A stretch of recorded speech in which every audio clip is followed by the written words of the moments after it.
camera dali. Good morning, guys. Magandang umaga po sa inyong lahat. Kung puso po namin kitinatanggap dito sa Liberty or 2D2932 patungong Basco. Mabuhay! Batanes!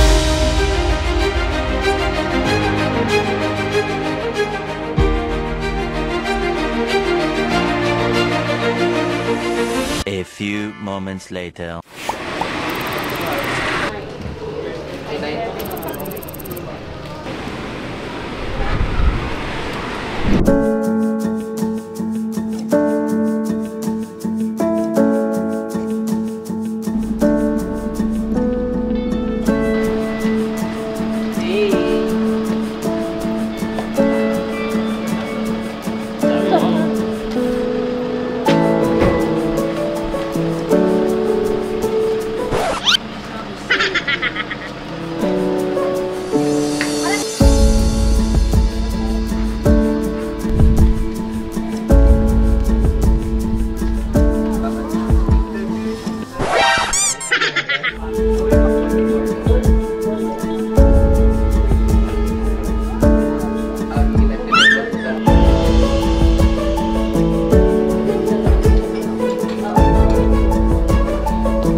The next day. Ang Batanes po is the smallest province dito po sa Pilipinas, no? And ito po yung pinaka-northern most ng Philippines. So nandito po tayo sa tuktok ng Pilipinas. And ang tawag nga po pala sa amin na nakatira dito sa Batanes, they call us Ivatan, no? Ivatan. Ivatan. Yes. Same lang po sa ginagamit namin language, no? Pero unique po yung ginagamit namin language dito. Malayo po siya dun sa... May halong Taiwanese na ano? Wala naman, sir. Wala pa naman.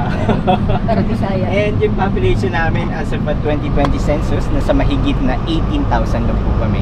Yes. And sobrang dami po. Scattered po yan sa 6 na munisipyo. So, yung Basco, yan po yung i-visit natin this morning. And yan po yung capital town po.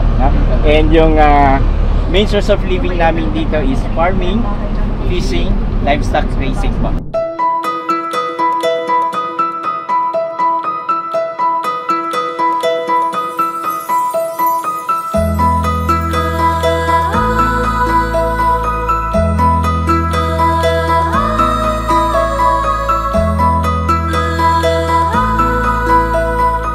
Langoy po dyan, panigurado, galit po yan sa buhay niya. Mabato po kasi yan. Yung beach na yan is mabato siya. So yung mga boulder na yan, binuga po ni Mount Iraya. Yung last eruption yan is a 505 AD. So binuga niya yung mga bato na yan and rock po dati yun. But during nagkakaroon ng typhoon, lumalaki yung mga alon. So pinag-uumpugan niya yung mga bato. So nag-smooth na sila. Nakakis-bilog sila.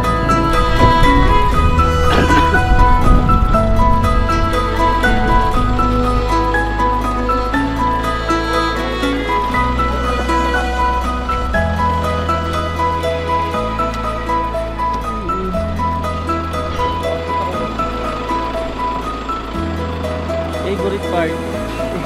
Ito na yung date ako, sarap na araw ngayong araw na ito.